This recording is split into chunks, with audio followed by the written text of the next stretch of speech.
Bonjour ou bonsoir à tous. Oui, ça marche.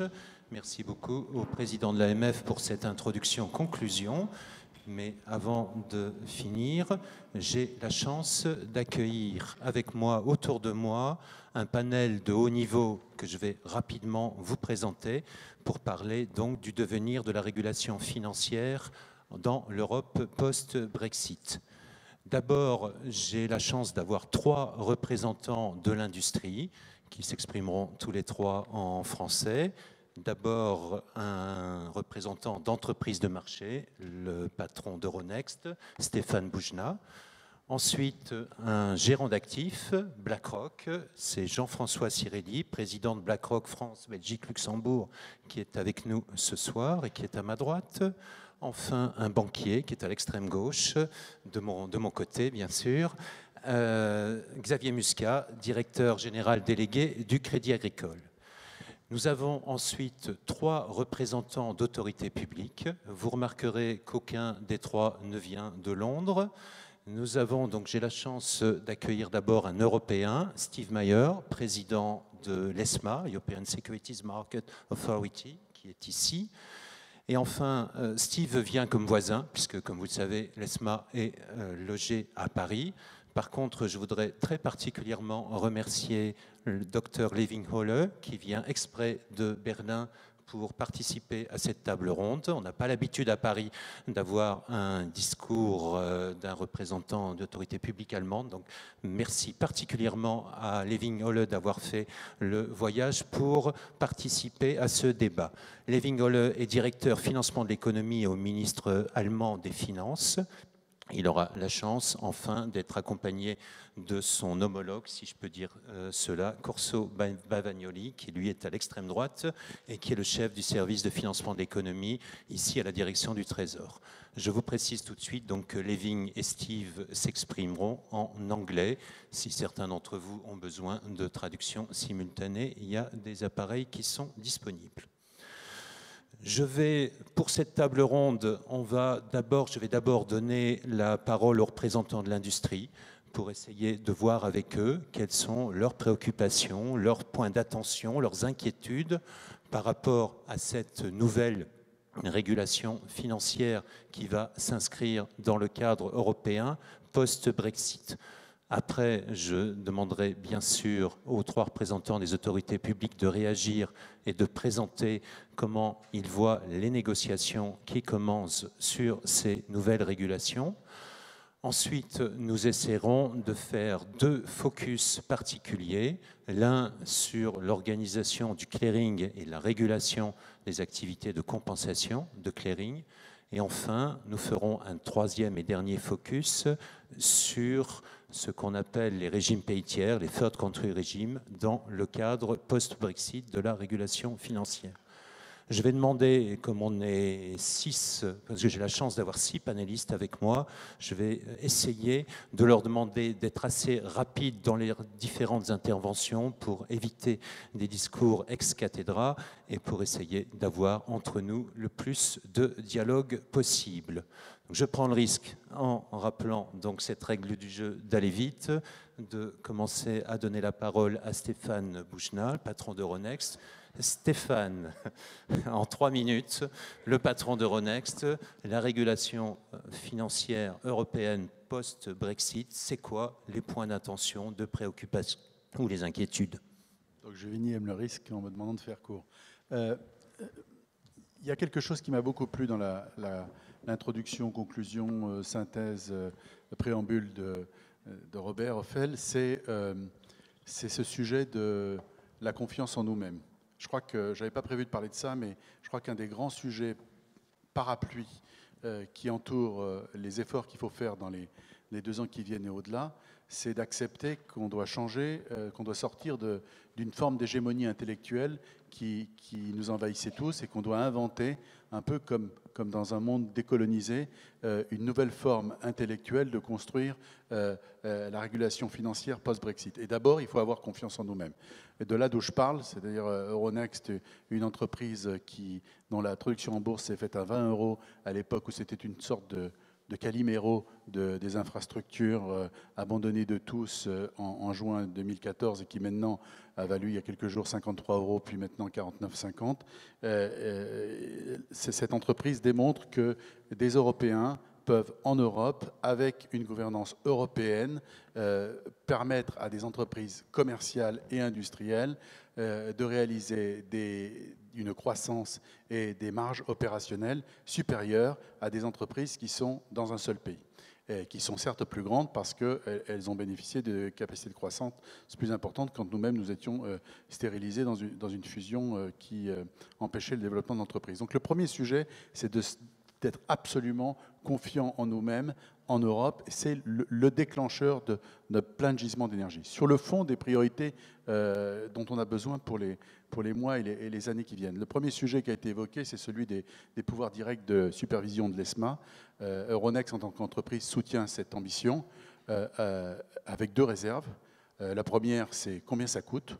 Et ce n'est pas anodin, parce que M. Seguin disait la démocratie n'a pas de prix, mais elle a un coût. La régulation n'a pas de prix, mais elle a un coût aussi. Sauf que ceux qui payent, c'est nous. Donc, il y a un vrai sujet d'éviter l'empilage des structures et la sédimentation d'une bureaucratie réglementaire qui serait toxique. Bon, ça, c'est gérable avec beaucoup d'exigences d'efficacité. Le deuxième point qui est plus compliqué, et ça a été un peu évoqué par Robert Ophel, c'est il a parlé du principe de proportionnalité. Il y a aussi un petit principe de subsidiarité. En réalité, si on ne veut pas que le superviseur soit enfumé par les supervisés, il faut que le superviseur comprenne très bien ce que fait le supervisé. Et toute autorité de supervision a besoin d'un certain temps pour comprendre ce qui se passe et comment ça marche. Et ce qu'on peut craindre, c'est que la création d'un superviseur direct, s'il n'a pas il ne bénéficie pas du transfert de l'expertise accumulée, des tours de main et des tours de passe-passe, puisse être moins efficace qu'un superviseur subsidiaire local. Donc je ne sais pas comment ils vont régler ça. C'est pas très important. Ces deux réserves sont pas loin. L'ambition et la direction est celle qu'a mentionné Romain. Le deuxième sujet, c'est les effets du Brexit. Il y a deux obsessions et une évidence pour moi. La première obsession, c'est qu'on reste ferme sur le régime des pays tiers et le régime d'équivalence pour s'assurer que ça ne soit pas une backdoor du marché unique, parce que sinon, on n'aura rien gagné. Et en réalité, c'est assez difficile à garantir, et donc on compte sur la patrouille pour nous protéger de ce genre de braconnage. C'est très important. Le deuxième sujet, c'est d'en finir avec l'incertitude le plus vite possible sur la localisation du clearing des actifs en euros. Je crois qu'il y a une position très équilibrée de la Commission. Malheureusement, la réponse est à Londres. C'est à eux de décider s'ils considèrent que Brexit means Brexit pour tout, y compris le clearing des actifs en euros, ou s'ils considèrent que Brexit does not mean Brexit pour le clearing de ces actifs. Mais c'est quelque chose qu'il faut trancher rapidement. L'ambition que je voudrais exprimer, et je vais finir dans une minute, c'est qu'il faut vraiment faire une seule chose chez tous les gens qui font profession d'être superviseurs, régulateurs, structureurs, c'est fabriquer le régime unilatéral qui entrera en vigueur le 1er avril 2019, indépendamment de la négociation dont on sent bien que si on n'y est pas arrivé maintenant, on a du mal à imaginer qu'une révélation va se produire dans les semaines ou dans les mois qui viennent. Et je pense que c'est très important, pareil, pour des questions d'hégémonie intellectuelle, comme disait Gramsci, c'est que c'est important pour nous, c'est important pour eux, les Anglais, et c'est important pour les autres qui nous regardent et qui veulent faire des affaires chez nous. Donc il faut bien que quelqu'un se colle à la construction d'un petit appareil efficace, compact, de régulation applicable dès le 1er avril, qui ne sortira pas de la négociation et qui doit sortir d'une démarche unilatérale. Et enfin, je termine là-dessus, comme tout le monde, on compte sur une accélération de la CMU. Je crois qu'on a une opportunité énorme avec le moment de reset, reboot de l'ambition régulatoire sur le continent, de faire plus vite des choses sur la faillite, plus vite des choses sur le prospectus, de faire plus vite des choses pour réactiver l'épargne longue qui s'est ensablée à cause de Solvency II en dehors de la classe action. Et si on n'y arrive pas dans la zone euro, si on n'arrive pas à 27, je pense qu'il faut envisager, dans le cadre de ce qu'indiquait le président de la République dans son ambition de la Sorbonne, de faire des choses sur ce sujet-là comme sur d'autres, à 19 dans la zone euro, avant de pouvoir les faire un jour à 27. Merci Stéphane. Jean-François Cirelli, même question pour un grand gérant d'actifs. Merci. D'abord, bonsoir à toutes et à tous. À toutes, pas trop sur cette ligne, mais à toutes dans la salle. Merci pour l'invitation. Bon, on reviendra certainement sur les sujets ESMA versus régulateurs nationaux. En un mot, ce qu'a dit Robert Ophel nous convient parfaitement sur le renforcement du rôle de l'ESMA, à la fois dans les données et à la fois des infrastructures de marché. Mais il faut être soucieux, en effet, de ne pas rebureaucratiser trop aussi le système. Et nous tenons beaucoup à ce que les régulateurs nationaux gardent cette proximité de terrain dont nous avons besoin, à la fois d'ailleurs pour que tout ce système soit acceptable par nos clients, nos collaborateurs et les autorités publiques nationales. Moi, j'aurais peut-être trois choses à dire globalement. Brexit, post-Brexit, il y a trois sujets sur lesquels BlackRock, pour lesquels c'est important pour BlackRock. Le premier, c'est comment renforcer l'idée auprès de nos autorités publiques, auprès de nos clients, qu'il faut investir pour la retraite. 2/3 des sommes qui nous sont confiées chez BlackRock sont des sommes qui sont confiées pour la retraite dans les marchés de capitaux. Donc comment peut-on profiter du post-Brexit pour que le financement de l'économie se fasse davantage par les marchés de capitaux? Ça, je crois que c'est un élément important. Aujourd'hui, il y a une vraie défiance de quand même 3/5 des actifs de nos épargnants français sont en cash. Ce n'est pas la meilleure façon de financer l'économie et l'avenir de nos compatriotes. Ça veut dire qu'il y a un immense déficit de crédibilité sur ce que peuvent apporter à long terme les marchés de capitaux. L'AMF a fait d'ailleurs un rapport cette année sur investir à long terme dans les actions, qui va dans ce sens-là aussi. Donc comment utiliser tout cela pour qu'il y ait plus de confiance, pour que nos clients veuillent investir dans les marchés de capitaux? Le deuxième, c'est naturellement le renforcement de l'union des marchés de capitaux au niveau européen. On ne peut pas imaginer une Europe sans Londres et sans progrès fondamentaux sur le fonctionnement, la liquidité, la profondeur des marchés de capitaux européens. Et le troisième, je dirais, c'est d'avoir des régulateurs, d'avoir un système qui soit toujours plus favorable au développement de la technologie.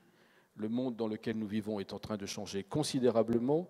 Nous allons vers une digitalisation qui va avoir des conséquences très importantes sur nos clients, sur la façon dont ils envisagent leur épargne, qui peut-être seront plutôt des bonnes conséquences. Aujourd'hui, il y a un gros déficit de crédibilité aussi des intervenants financiers, des conseillers financiers. Il faut que nous puissions faire des pas fondamentaux dans la distribution des produits financiers auprès de nos clients, dans le domaine de la technologie, de la digitalisation à venir. Et donc, comment tout ça, de l'innovation, comment tout ça peut être pris en compte dans une nouvelle Europe post-Brexit. Xavier Muscat, maintenant, c'est le tour de notre banquier. D'abord, je suis d'accord avec les deux précédents intervenants, donc je ne vais pas répéter ce qu'ils viennent de dire. Je voudrais prendre le sujet d'une manière un tout petit peu différente. Avant de penser à améliorer, songeons à réparer ce qui a été Nous sommes dans des marchés qui, depuis 2008 et plus encore depuis 2011, sont totalement fragmentés. Cette liquidité, nous ne l'avons pas récupérée. Ne nous trompons pas, ce n'est pas parce que les spreads souverains ont diminué qu'il y a davantage de liquidité, par exemple sur les obligations corporate, loin de là. Nous sommes dans une situation dans laquelle il n'y a plus un market making aussi efficace que par le passé. Nous sommes dans une situation dans laquelle un grand nombre de banques se sont retirées du primary dealership pour les États. Donc nous assistons à un monde financier européen qui se fragmente. Que faut-il faire pour y remédier? De mon point de vue, une première chose, c'est achever véritablement l'union bancaire. L'union bancaire, pour moi, est un préalable à l'union des marchés de capitaux. Et si on pense qu'on pourra faire l'union des marchés de en quelque sorte comme un... Pardon. C'est comme ça. Pardon. Voilà. Bon. Si on pense que l'un est un substitut à l'autre, je pense qu'on se trompe. Si on a des acteurs bancaires qui sont aujourd'hui très fragmentés, qui ne sont pas compétitifs comparés aux grands Américains, Si on regarde ces acteurs dont la liquidité ou le capital est piégé dans chacun des États par une réglementation qui, en dépit de l'union bancaire, demeure fondamentalement inspirée par le concept de home country et de host country, alors je pense qu'il sera très difficile de faire l'union des marchés de capitaux. Je pense que si on continue à introduire des dispositions qui vont décourager le market making, je pense en particulier au NSFR et au traitement défavorable qu'il assure au repo et au reverse repo, eh bien, on n'arrivera pas véritablement à avoir une animation véritable du marché. Je pense aussi que si l'on s'imagine que la titrisation est une solution à tout cela, eh bien, il faut regarder le dernier texte qui a été agréé et qui, en définitive, ne remplit nullement cet objectif puisqu'il augmente fortement les besoins de capitaux pour le développement de cette activité. Donc, je trouve que tout en réfléchissant à l'avenir de l'Union européenne, du marché des capitaux post-Brexit, il faut que nous fassions notre travail, si j'ose dire, interne et nous demander comment avoir des marchés réellement efficaces, des marchés réellement fluides. Et ça passe encore une fois par toute une série de mesures techniques que l'on peut prendre, qui sont à notre disposition, qui ne dépendent pas de nos amis anglais, mais qu'au fond, nous n'osons pas véritablement prendre, parce que sur ces sujets, nous sommes un petit peu schizophrènes. Nous voulons le développement des marchés de capitaux, nous voulons l'union bancaire, et à chaque fois que nous sommes sommés de passer à l'acte, eh bien, des remords nous retiennent, nous avons peur du souvenir de la titrisation qui a provoqué les catastrophes passées, nous voulons protéger les responsabilités de chacun des acteurs nationaux, et nous arrivons à quelque chose qui est sous-optimal. J'espère pour ma part que le Brexit donnera un coup de fouet et appellera chacun des régulateurs à prendre ses responsabilités et aller vers une véritable union partout là où c'est possible, en plus naturellement de ce qui a été dit sur les retraites, sur les infrastructures de marché que je partage. Merci Xavier. So let's switch now into English. Stephen, the floor is yours. A very delicate question for you. You have to answer to Xavier Muscat about the current regulatory banking and financial framework, about the market fragmentation which exists for the time being in Europe. You have to answer to Mr. Cirilli regarding the fact that maybe for the time being the financing of the economy, the technology questions are not correctly taken into account. Mr. Cirilli is also afraid of maybe some excess of administrative costs regarding ESMA and European regulation. You have also to answer to Stephen Buchner about the subsidiarity concept, which has absolutely to be taken into account. All that being said, on top of that, you have this new ESA review project, the new ESMA project. Could you answer to the three representatives and also present the new ESMA project of the European Commission? And do you think that it's an appropriate solution? And I should mention, he asked me to answer in 5 minutes, and so. But no, it's even 3 minutes. I hear from the. No, from you the have first 6 minutes. 6 minutes, okay, but I will try to, and that gives me the possibility to take the topics that suit me best from your range of questions that you just had. But let me first thank very much the AMF and Robert Ophel and you for inviting me here. As you have heard also from the presentation of Robert, the AMF is always very supportive of ESMA. It's been right from the start when we started in 2011, and obviously that is very much appreciated. Let me first make a few remarks on the proposal by the Commission, and then try to respond to some of the comments that were made by the fellow panelists. So first on I think there was already a good summary given by Robert on the proposal by the Commission. Clearly, if you're looking back at the past 6 years, I think the authorities and ESMA has been successful on the single rulebook side, and so we have played a very important role in the regulatory reform. But at the same time, if you're looking at the day-to-day supervision at a national level and how supervision differs still at a national level, we have progressed very well on the single rulebook. But if you look at supervision, supervision, clearly there's still a substantial number of differences. And so for me, that should be in the coming years in the supervisory system really the key point of attention. How can we make supervision more consistent? First of all, that is important for investor protection and stability, but also I think it's very important for businesses, because if you go around the EU as a market participant, you want to sell your products across the EU, every difference in supervision also probably implies a difference in barriers. If you're looking at this way to try to get to more consistent supervision across the EU, basically there are two main mechanisms to get there. One is more consistent supervision across the 27, 28, it will be 27. The other option is to move to direct supervision, and it's a model that we currently already have. We have some measures trying to get to more consistency across the national regulators, and we also have already some powers at Central European level where ESMA directly supervises credit rating agencies and trade repositories. So I think we need to clearly make another step forward, both in terms of direct supervision and in terms of supervisory powers, to make sure that there is more consistency. And so the parts of the proposal around, for example, the possibilities for ESMA staff to assess national supervisory practices, I think is a very good proposal forward. And also the measures that are suggested, for example, regarding more consistency, regarding outsourcing and delegation is very valuable, and we need to progress there. I think on the direct supervision area, and there were already some remarks made by Robert on that, there it's very important to make a clear distinction what requires proximity by national regulators and what is de facto already a European market where there is hardly any clear connection between a certain national market and basically that have developed into already European markets. And there's been the examples of infrastructures, benchmarks has been an area where you can clearly say this is truly European.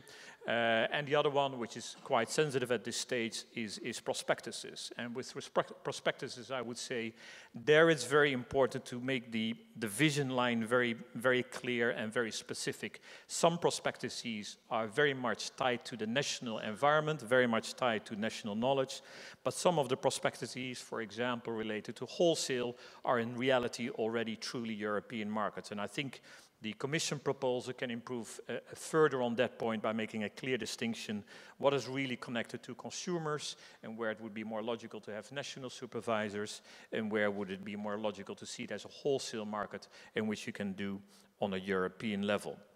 I think there's been the valid question on how does this affect costs. Obviously, transitioning to this system is costly because that is about, that is inherently about transitioning to a new system. On the other hand, it is difficult to see how, when you pool the resources across regulators instead of having one regulator or move to one regulator, normally you should be able to get to more benefits of scale, to be more efficient, simply because there are size benefits there. Obviously, it will not be costly to get there, but the end game, I think, can be less costly. And I also like the remark by Stefan, one of the characteristics currently of EU law, it's so detailed. Why is it so detailed? Also because it has to be applicable across the 27 or the 28. When you are, for example, the opinions that we published in the context of Brexit, they were so detailed. Normally that would be an internal memo within a regulator, and now we have to publish that because we want to be consistent across the 27, 28, and that makes it more detailed. So I think it can also help in becoming more principle-oriented when you move to central supervision. I assume I'm going well over my time, but just to briefly comment on trust and technology, I think there's been a very good point made. If we want to develop the capital markets, investor protection will be important, trust is important, and personally I also very much hope that new technologies can improve the services that are experienced by consumers in the capital market. So I'm also very happy that the proposals for the authorities and for ESMA specifically also add as a specific objective the technology and making it part of becoming more focused on how technology can improve the functioning of financial markets. Finally, on fragmentation, I know that because of bank rules, it has become more expensive and more difficult to participate in in market-making activities. At the same time, the studies that we have seen is that the actual liquidity and the spreads are quite comparable and quite reasonable, but it's true that the characteristics of liquidity has changed. And we should also say that during the financial crisis, there was a lot of liquidity available, but when the crisis struck, it was not available anymore. And so it is always a very complex technical discussion. Let me stop here. Thanks, Stephen. So let's now turn to Levin. Levin, you listened to the French representative of the financial industry in Germany. Do you listen to the same kind of comments? And second question, what do you think about this ESA review and the possible changes and the reform that the European Commission intend to put into force regarding ESMA? Yes, thank you very much for inviting me here. It's an honor and a pleasure to be here. And I would like to start with a quote, if I may, of a grand and famous European, is the creator of the single market, Jacques Delors, who said, "L'Europe, c'est comme la bicyclette, si elle n'avance pas, elle tombe." And I think that is actually quite true for the situation of capital markets, especially in the post-Brexit situation. I think we cannot continue in the previous way. We really have to reinforce efforts to create a capital markets union. And I would like to make 3 points on the priorities. And I think priorities go beyond institution building. I think institution building is a very important point, but I think, and we've heard that in some of the comments before, equally, if not even more important, is progress on important areas of material law. And if we are frank in this group, which I think we should be, that it's fair to say that initial progress on dossiers like prospectuses or securitization has not been as fast as we originally hoped. And we have a number of very important issues, some long-term, some more short and medium-term, which we need to focus on. One was indeed mentioned rightfully, and that is a big topic of debate in Germany as well. And it's right now playing an important role in the negotiations we are having on forming a new government, is indeed the question, what do we do about pension saving, and how can we increase the share of private saving going into equity markets? It's an important issue. Another important issue is a number of areas around insolvency law, which is not easy to improve and to harmonize, but for functioning capital markets, we think that is also an important area we need to think about and need to work on. So my first point would be, we need to renew the focus on improving those areas of the law and the regime which are important for the functioning of capital markets. The second point is indeed, if we want a functioning capital markets union, we need a reinforced and well-governed ESMA. That's very clear. We also need the other ESAs, but for capital markets union, ESMA is of course the most important one. And I think the long-term trajectory of ESMA, the direction of travel, is very clear. We have very similar views on that. Again, the question here is on priorities and how do we organize this, with which things should we start. We've heard the concern about cost from the industry side, and I think we need to recognize that. I think if we count the number of banking supervisors in the banking union post the creation of the single supervisory mechanism, which has a very clear movement of authority to the European level, potentially clearer and more far-reaching than what we see in the current ESA proposal, but the number of banking supervisors and I think the costs to the industry have increased. So I think we have to fair to say, at least for the transition, that will be a prerequisite, but I think it's also important to set up a framework which is workable for all for the future. So I think one point is a clear limitation or allocation of powers, what is centralized and what can be done by national supervisors. And we think the other important point is what is the type of cooperation between the center and the national institutions, because we think over a long time this will be a shared exercise, so the two need to cooperate well together, and we should not have a very complex bureaucratic coordination mechanism, but rather a well-functioning allocation of responsibilities and a good mode of cooperation. Of course, you will not be surprised that in the German debate, the principles of proportionality and subsidiarity rank very highly. We can have a long debate of what this means in detail. Stephen knows some of the issues from my German colleagues, but we think that is also an important issue. So what needs to be done in the center, what can be done locally, and how can we have an effective framework on this? And we also have an issue around how much can we, and how do we work with level 2 and level 3 in Europe? I think we need to have this debate as well.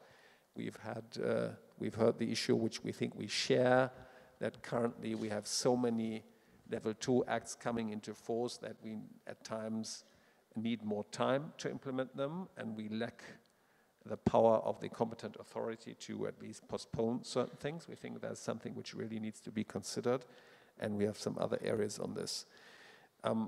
My third and final point would be coming back to the origin of today's debate, and that's Brexit. I think that should focus on our mind in terms of priorities. We have a lot of initiatives. Some are long-term. The most urgent ones are the Brexit-related ones, and in that respect, two come particularly to my mind.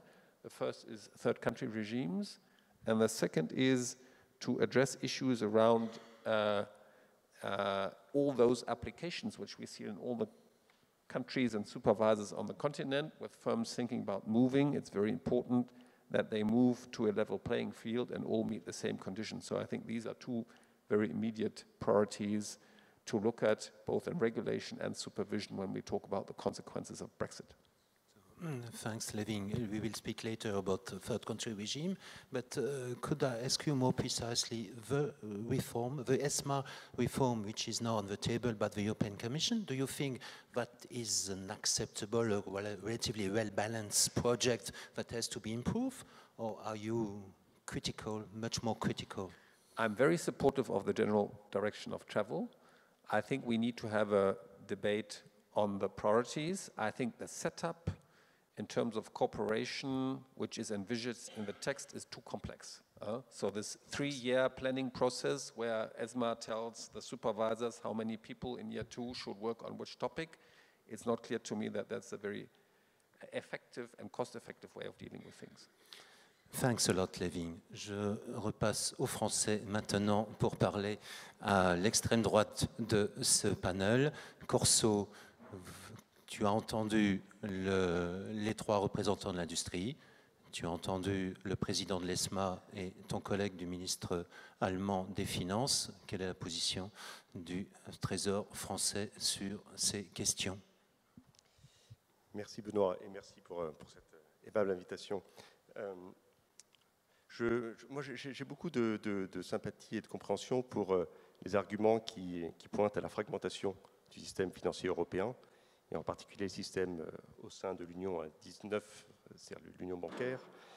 Et je pense qu'il faut qu'on lutte contre cette fragmentation parce que c'est à la fois une nécessité en soi pour améliorer le fonctionnement, le financement des économies européennes, lutter contre les chocs qui peuvent affecter telle ou telle partie de la zone euro.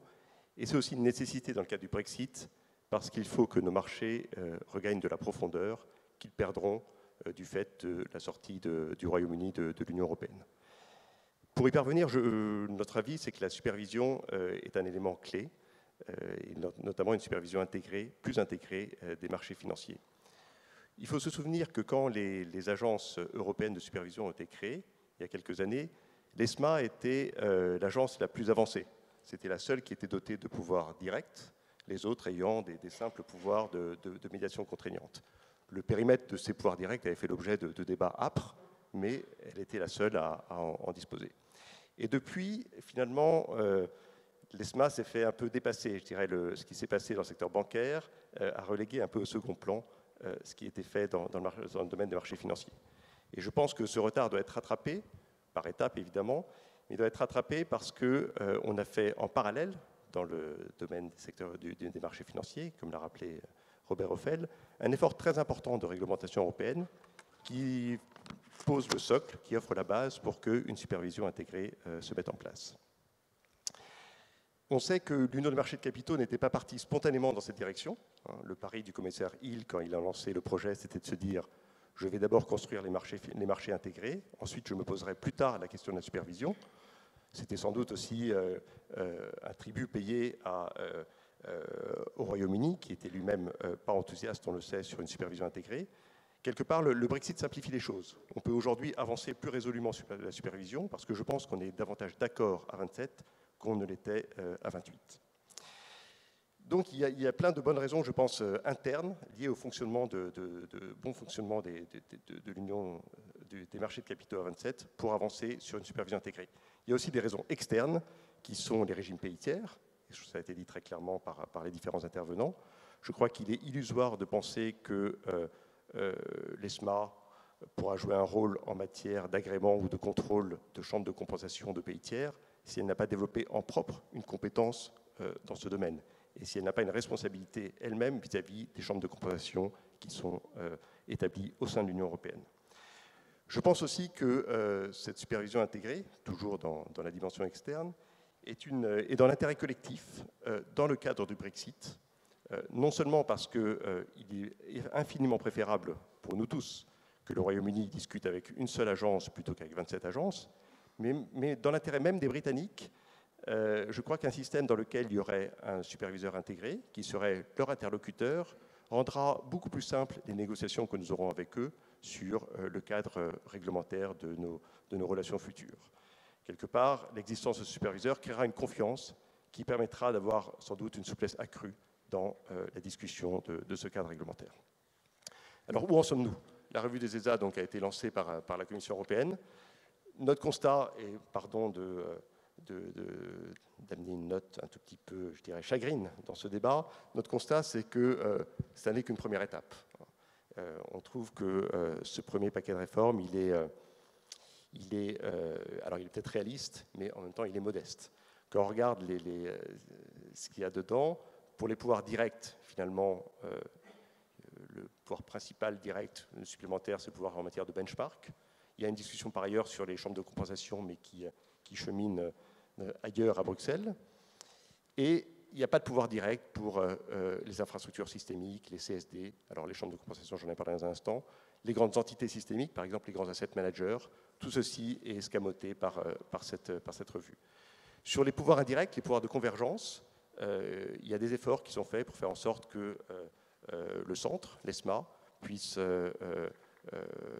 développer une attitude plus intrusive vis-à-vis des décisions des autorités nationales de supervision avec lesquelles elle aurait un inconfort, ou dont on penserait tout simplement qu'elles sont illégales. Mais là aussi, on pense que ce qui a été proposé n'est qu'un bout du chemin. Et puis, sur les régimes pays tiers, on connaît tous la discussion en cours sur les chambres de compensation, mais il y a une discussion qui est de portée au moins équivalente, qui porte sur le régime pays tiers MiFID-MiFIR. On en parlera sans doute tout à l'heure. On en parlera peut-être après. Voilà. Mais ce régime est le plus permissif et le plus ouvert qui existe dans la réglementation européenne. Et on ne sait pas si ce régime sera révisé et on ne sait pas quel rôle l'ESMA jouera dedans. Enfin, pour finir, et ce point est important, parce qu'il fait écho au point qui a été fait sur le SSM tout à l'heure, c'est la gouvernance. Ces entités, ces agences européennes fonctionnent que si elles ont une gouvernance intégrée. Je crois que les exemples que l'on a ailleurs, dans d'autres champs, montrent que cette intégration de la gouvernance est absolument nécessaire.